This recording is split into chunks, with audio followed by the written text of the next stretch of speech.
Well, I'm out collecting stories at the moment, collecting some stories around mentoring of all things.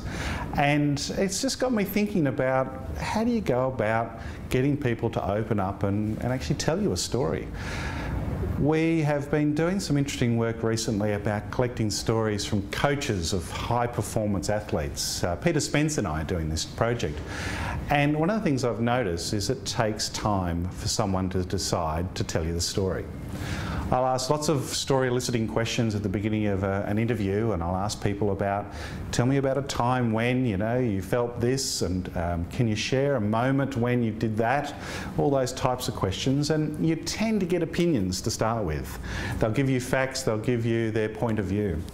But at some point during the interview, they'll decide that you're trustworthy, that you're someone that they can confide in and actually tell you a particular story.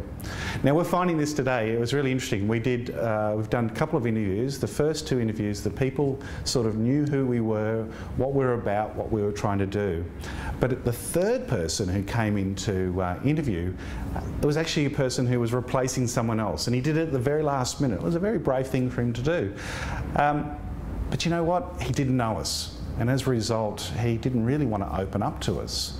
And even though I could tell he had these stories to tell about how he'd been mentored and how he'd mentored other people, he wasn't willing to come and give us the detail. He gave us these very high-level, abstract descriptions of those experiences.